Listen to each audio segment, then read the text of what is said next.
Bienvenidas a esta nueva terapia para el manejo de la ansiedad. Sean todos muy bienvenidos y espero que estén todos muy cómodos y se sientan también seguros. En esta sesión número 3 vamos a ir conociendo los trastornos de ansiedad. A modo de retroalimentación, en las sesiones pasadas, la sesión 1 y la sesión 2, estuvimos viendo el miedo y la ansiedad y cómo podríamos ir enfrentándolos. Por eso es súper importante que antes que abordemos el tema de la ansiedad, sepamos que se caracteriza porque la emoción que más predomina es el miedo. El miedo es una emoción que se ve caracterizada por una intensa sensación desagradable provocada por la percepción que tenemos nosotros de un peligro que puede ser real o supuesto, donde puede estar implicado el presente, el futuro o incluso el pasado. Y es muy difícil de distinguir la ansiedad. Y es por eso que el miedo es una emoción primaria que se deriva de la adversión natural al riesgo o a la amenaza. Cuando alguien está en presencia de un objeto al que le tiene miedo, uno tiende a verlo de mayor tamaño y de más cercano de lo que realmente está. Las personas experimentan un mayor grado de miedo frente a situaciones sobre las que creen tener menos control, así no sean realmente peligrosas. Hay miedos que están instalados en el ser humano sin importar la época o la cultura. Por ejemplo, los niños siempre van a experimentar un temor ante la posibilidad de ser abandonados o quedarse solos, tal como lo dijimos en las sesiones anteriores. O los adolescentes también van a experimentar miedo a hacer el ridículo o a la opinión de los demás. Y saber también que hay personas que no sabrán ni tampoco van a saber lo que es el miedo. No se trata de que tengamos un don especial, sino de lo contrario. El miedo es una deficiencia, pero podemos enfrentarlo de una adecuada manera. Para eso, tal como yo les dije, lo principal para ir manejando la ansiedad es, en primer lugar, saber cuál es nuestro miedo. ¿A qué yo le tengo miedo? Le tengo miedo a morir, a los espacios cerrados, al hablar en público, o a lugares con mucha gente, a insectos, en algunas cosas. Y es muy importante que identificamos el miedo, porque ya identificando a qué es lo que yo le tengo miedo, puedo ir trabajando en base a aquello. Por ejemplo, acá hay una frase que yo les mencioné en la sesión pasada, que se las vuelvo a reiterar porque encontré que es muy importante esta mini reflexión. Por ejemplo, no le tenemos miedo a la oscuridad. Nosotros le tenemos miedo a lo que hay en ella. Nosotros muchas veces no le tenemos miedo a las alturas, sino le tenemos miedo a caer. Muchas veces uno no le tiene miedo a la gente que nos está rodeando en el medio en el cual nos desarrollamos, sino que le tenemos miedo al ser rechazados. No le tenemos miedo al amor, le tenemos miedo a no ser amados. No le tenemos miedo a dejar ir, sino tenemos miedo a aprender a aceptar la realidad de que ya se fue. No le tenemos miedo a intentar una y otra vez, sino tenemos miedo a volver a ser lastimados por la misma razón. Para eso, a modo de retroalimentación, saber que en la ansiedad van a haber síntomas cognitivos emocionales que, por ejemplo, se va a dar una gran preocupación, vamos a tener una gran cantidad de creencias ante la situación temida que estamos vivenciando. Vamos a sentir bastante temor, bastante inseguridad, y esto va a provocar que tengamos dificultad para poder pensar, decidir y concentrarnos. Van a predominar bastantes pensamientos negativos y catastróficos, y también va a estar el temor de que perdamos el control. A su vez también como síntomas físicos se va a acompañar de palpitaciones, taquicardias, molestias gástricas, dificultades respiratorias, entre otras cosas. Y también en síntomas conductuales vamos a manifestar intranquilidad motora, o sea, intranquilidad para permanecer tranquilos. Vamos a evitar situaciones temidas, podemos fumar, comer o beber en exceso, nos podemos quedar paralizados y finalmente vamos a lograr realizar conductas porque no vamos a poder realizar una acción concreta, producto de toda esta preocupación. Por eso es súper importante que el problema va a surgir cuando la reacción de alarma se va a poner en marcha descontroladamente sin que haya un peligro real que sustente este miedo. En este caso, la propia persona va a ser la que va a poner en marcha todo este sistema de alarma, ya que nosotros somos los únicos capaces para interpretar y distinguir una situación como peligrosa o no, en base a las sensaciones que hemos experimentado o que vayamos percibiendo como tal, solamente por el mero hecho de pensar de que nos encontremos ante un peligro. Por eso es súper importante que sepamos que hay factores protectores y hay recomendaciones para que evitemos que se dé la ansiedad en nosotros. Por ejemplo, es súper importante que la persona pueda llevar un estricto control médico. Por ejemplo, de los medicamentos que estamos en este caso ingiriendo en algunos casos, no digo en todos, pero en algunos casos también para manejar la ansiedad se acompaña de tratamiento farmacológico. Y para eso lo ideal es que evitemos los abusos de depender de estos medicamentos. Saber que los medicamentos sí me van a ayudar un poco para que puedan disminuir un poco la sintomatología, pero saber de que todo también va a depender del compromiso propio, de que el medicamento y el tratamiento obviamente farmacológico ayuda, a su vez acompañado de psicoterapia, pero también requiere de nuestro mayor esfuerzo.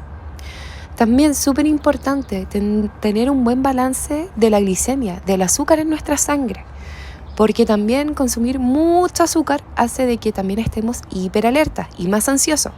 Lo mismo pasa con las bebidas con cafeína, como el café, las sodas, el té y bebidas alcohólicas. A su vez, como otras técnicas, se recomienda también aprender estas técnicas de relajación, que una de las más conocidas para disminuir la ansiedad son las técnicas de Jacobson, que ayudan a disminuir esta sintomatología, y a su vez también el hecho de hacer estos ejercicios también de manera frecuente, hacer también actividad física que va a ayudar a que obviamente logre estar mejor. Se escucha mi perrito por ahí, así que 1000 disculpas. Y a su vez también las técnicas de respiración profunda, que van en este caso, a consistir en ir repitiendo las secuencias de inhalar y exhalar para ir disminuyendo todo esto de una manera más prolongada. Bueno, ¿qué alimentos consumimos en mayor cantidad? Podemos ver que nosotros consumimos siempre, la mayor parte de las personas que, por ejemplo, trabajan, que estudian u otras cosas, a veces consumimos comida fuera del hogar. Y ahí podemos ver, por ejemplo, embutidos, comida rápida en algunos casos. Y, por ejemplo, podemos ver cifras poco alentadoras. Por ejemplo, en el Paseo Humada, en el McDonald's, en 60 minutos, o sea, en una hora, entraron 183 personas y se atendían una persona cada 20 segundos. Tal como podemos apreciar en la imagen. Entonces, también el hecho de que nosotros nos caractericemos por consumir estos alimentos que igual son poco saludables, hacen de que predominen en mayor parte la ansiedad. Para eso yo siempre les digo a todos ustedes que lo ideal es que uno mantenga una alimentación consciente, es decir, saber que el cuerpo humano hay que nutrirlo de todos los nutrientes, que tenemos que ir consumiendo de todo, sin restricciones, pero la idea es que llevemos un equilibrio. Por eso acá tenemos la pirámide alimenticia, de lo cual podemos ver que lo ideal es que, obviamente, el ser humano logre consumir cerca de 2 litros de agua. El agua nos va a ir hidratando, a su vez también incluir los carbohidratos que son como arroz, pasta, pan, cereales. Saber también que tengo que incluir frutas, verduras, lácteos también, leche, yogur, queso, comer carne, pollo, frutos secos. Y también compensarlo también con dulces, aceites, por ejemplo como mantequilla y grasas, pero que se recomiendan en menor cantidad. La idea es que tratemos de incluir todos estos nutrientes que van a ser esenciales para que podamos estar de una manera más consciente y más equilibrada. Para eso, saber que la ansiedad es una patología que tiene gran influencia en cómo y en qué comemos. Ante todo, debemos entender que la ansiedad es una señal que envía nuestra mente a nuestro cuerpo para ponerlo en alerta, por lo que va a ser una reacción natural. El problema va a surgir cuando se sobrepasa cierta intensidad o se supera la capacidad adaptativa que tiene la persona. Entonces ahí cuando la ansiedad se empieza a convertir en patología, o sea, en una ansiedad ya más patológica. ¿Qué quiere decir? Que interfiere en nuestra vida cotidianamente normal. Por eso van a existir diferentes factores y causas que van a ir interaccionando entre sí. Podemos ver que pueden ser causas biológicas por predisposición genética, factores ambientales y psicosociales como situaciones de estrés, estrés laboral, familiar, experiencias que no han ocurrido en nuestra vida o preocupaciones excesivas por temas cotidianos. Es muy importante seguir estas recomendaciones generales para ir disminuyendo la ansiedad y saber que uno tiene que intentar ser más positivo. Yo sé que no es fácil, pero si uno logra cambiar su percepción, de también cambiar la actitud, más optimista, generar, por ejemplo, también más serotonina, dopamina, que son las hormonas de la felicidad, voy a tratar de ayudar a calmar mi estado de ansiedad. También ir analizando los factores que hacen que se provoque estos episodios de ansiedad en mi vida.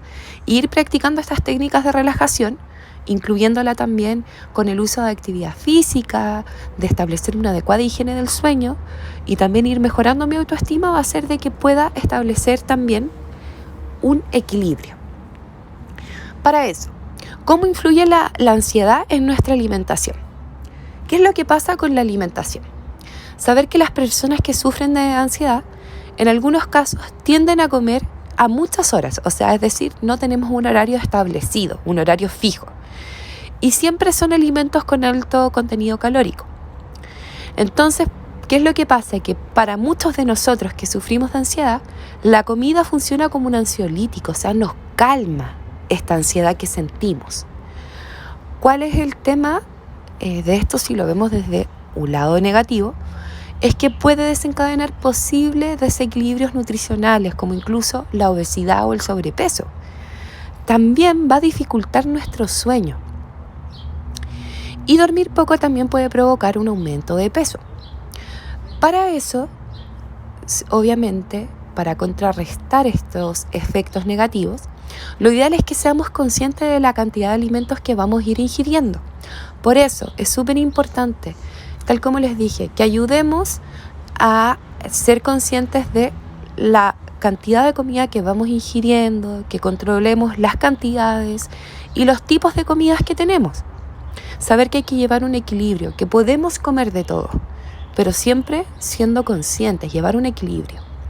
Evitar también el descontrol, porque a veces, claro, uno no logra planificar sus horarios y uno a veces disminuye, no toma desayuno, no toma once, uno no come almuerzo. Entonces, evitar el descontrol, sino tratar de ordenar mis horarios y mis hábitos. A su vez también, evitar también los alimentos que nos estimulan, que hacen de que estemos más hiperalertas, que nos pongamos un poquito más ansiosos, como es el azúcar, las bebidas energéticas, el café. Tratar de sustituirlo quizás por infusiones, por zumo de frutas, de verduras. Eso va a ayudar bastante. Por un lado, para ir disminuyendo el tema de la ansiedad, implica de que obviamente tengo que hacer un cambio en mi vida. En algunos casos, obviamente, tal como les dije, seguir con el tratamiento farmacológico, seguir en este caso con los controles con la psicóloga a través de la psicoterapia para que me vaya ayudando a disminuir estos síntomas y también ir compensando sueño, alimentación para mantener equilibrado la energía y la motivación diaria. Y a su vez también tratar de ir identificando los diferentes tipos de ansiedad que hay y saber que yo puedo ir aprendiendo también a identificar esto, porque para cada persona la ansiedad va a ser distinta. Entonces, tal como los vimos en la sesión anterior, pudimos ver de que habían distintos tipos de trastornos de ansiedad. Y lo importante es que cada uno logre identificar qué tipo de ansiedad tiene para que uno también sea consciente de qué es lo que está padeciendo y vamos a ir trabajando en base a eso. Pudimos ver en la sesión anterior que, por ejemplo, estaban las fobias, que las fobias eran el miedo o ansiedad intensa por un objeto o por una situación en específica. Estaba también el trastorno de ansiedad social, que era también el miedo o ansiedad intensa ante situaciones sociales en las que a veces nosotros los seres humanos nos vemos expuestos. También está el trastorno de pánico, que es una oleada repentinamente de miedo intenso o malestar intenso que se alcanza en cuestión de minutos y que dura en el tiempo y que se acompaña de síntomas físicos, cognitivos. A su vez también vimos la agorafobia, que era el miedo intenso provocado por la exposición real o anticipatoria ante situaciones, por ejemplo, como irme en el transporte público, estar en sitios que están, por ejemplo, abiertos o cerrados. También vimos el trastorno de ansiedad generalizada, que era la ansiedad y la preocupación excesiva que tenemos nosotros acerca de una serie de acontecimientos o actividades que ocurren en nuestra vida cotidiana. También vimos el trastorno obsesivo compulsivo, que se caracterizaba por la presencia de obsesiones y compulsiones que donde más predominaban eran estos pensamientos intrusivos, que nos producían bastante preocupación. Y también el trastorno de estrés postraumático, que también nos dimos cuenta que ante la exposición de haber vivenciado alguna situación o algún evento hace también que aparezca este tipo de ansiedad.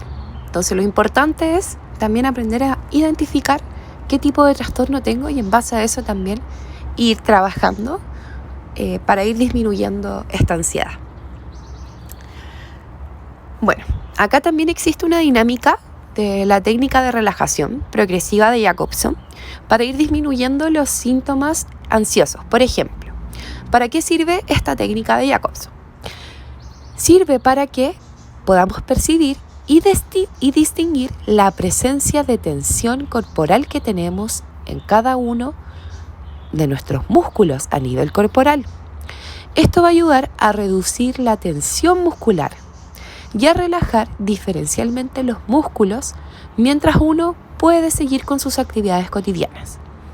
Antes de empezar a realizar estas técnicas, lo ideal es que uno haga este uso de técnicas en un adecuado ambiente, es decir, que sea un ambiente tranquilo, libre de interrupciones o de ruidos, para que yo pueda hacerlo de una adecuada manera y también que la ropa que esté usando sea obviamente cómoda, no que esté apretada o, por ejemplo, el uso, de cinturones que impiden la circulación en la sangre o las pulseras. La idea es que estemos sumamente cómodos. Existen 3 posiciones para ir realizando esta técnica. La primera es tumbado sobre una cama con los brazos y las piernas ligeramente separados del cuerpo para poder estar sumamente tranquilos. La segunda posición o segunda opción puede ser estar sentado en un sillón, en una silla, en un asiento, sumamente cómodos. Y la tercera también puede ser también estar sentados y descansando el peso de la mitad superior del cuerpo sobre la región, en este caso lumbar, que se encuentra relajada. Para eso es súper importante que para yo poder ser efectiva esta técnica de relajación, saber de que tengo que perseverar. ¿En qué sentido? Que esto requiere de tiempo para que yo pueda alcanzar la totalidad de esta técnica de relajación progresiva. Mientras más lo vaya haciendo, saber de que el cuerpo más se va acostumbrando a este uso de técnicas y así la puedo ir incorporando en mi vida cotidiana actual para ir disminuyendo cualquier sintomatología ansiosa. Así que también que sepamos que cuando hagamos esta técnica vamos a ir igual quizás sintiendo producciones extrañas, por ejemplo, en nuestro cuerpo. Vamos a sentir cómo cuando el cuerpo se comienza a relajar, uno comienza a sentir hormigueos. Sentimos también cómo los músculos se van distensando, se van relajando, y es muy, muy importante. Para eso, el primer paso es tratar de comenzar a relajarnos. Consiste en que inhalemos profundamente el aire, llevándolo a nuestro abdomen, e ir exhalando y dejando que el cuerpo comience a relajarse de un momento a otro. Disculpen, estoy acá con mi perrito, así que mil disculpas. En segundo lugar, podemos ir viendo que brazos y pechos podemos ir cerrando los puños, apretando los antebrazos y los bíceps y los pectorales. Tratar de mantener esta tensión durante 7 segundos y luego distensar. Ir aflojando. Vamos a ir notando también cómo los brazos y los pechos se van relajando. Por otro lado, tenemos también frente y cuello. El ir arrugando la frente y manteniéndola así durante 7 segundos y a la vez ir rotando la cabeza de un lado hacia otro, vamos a ir sintiendo cómo se va a ir aflojando también. Y vamos a ir relajando esta zona. Posterior también, podemos comenzar también, después de finalizar esto, la cara. Podemos ir también viendo cómo podemos ir apretando lentamente la mandíbula, encorvando los hombros, mantener esta posición 7 segundos y luego ir aflojándola. E ir centrándola en las sensaciones que nos está produciendo esta relajación. Y finalmente también la espalda. Inspirar profundamente y arquear la espalda suavemente, mantener la postura 7 segundos y luego ir distensando. Posterior también, ir trabajando el abdomen y la espalda. Ir inhalando profundamente, sacando el abdomen, dejando que se hinche todo lo posible. Mantener esta posición de 7 a 8 segundos y luego ir soltándola. Vamos a empezar a notar cómo el abdomen y la espalda comienzan a ir tensándose poco a poco, o sea, se comienzan a ir relajando. Lo mismo con los pies. Tratar de ir flexionando los pies, los dedos de los pies, tensar los músculos, las pantorrillas, los glúteos, en la misma secuencia de 7 a 8 segundos. Y posterior, finalizar con las piernas y pies. Lo mismo, ir tensando los músculos poco a poco, pasando 7 segundos y luego dejar de tensar. Esto va a ir haciendo de que podamos ir mejorándolo. ¿Y cómo podemos lograr esta relajación muscular prolongada de tensión corporal? A través de la meditación. Pocos conocen qué es lo que es la meditación. Yo siempre les digo a todos ustedes, cuando estemos muy exhaustos, estemos muy tensos, lo ideal es hacer una pausa diaria. Tomarme un vasito de agua, relajarme. Si yo hago estos ejercicios de técnicas de relajación, tengo que saber que también tiene que estar complementado con la meditación. La meditación consiste en calmar nuestra mente, en desconectarnos de todo lo que nos está abrumando. A través de la meditación yo voy a ir agudizando mis sentidos, voy a ir mejorando mi atención de esta técnica de relajación, voy a ir sintiendo corporalmente lo que el cuerpo está diciendo. Voy a ir desarrollando también la compasión conmigo mismo, la sabiduría, mejorar mi concentración, aumentar mi sensibilidad, enfocar mi conciencia y cultivar mi paz interior. Esas son las referencias bibliográficas Muchas gracias por participar en esta sesión. Si bien las sesiones son cortitas, de manera breve, pero lo ideal es que vayamos de menos a más y vayamos conociendo este tipo de técnicas que nos van a ayudar a que seamos más conscientes. A su vez también se les va a ir mandando el material también de estas técnicas. Entonces vamos a ir complementándolas poco a poco, pero lo importante en primer lugar es que seamos conscientes de qué es lo que es la ansiedad, los tipos de ansiedad y lo importante que son estas técnicas de relajación y también el uso de la meditación. Hagan el intento en casa y en la próxima sesión comentaremos cómo les va.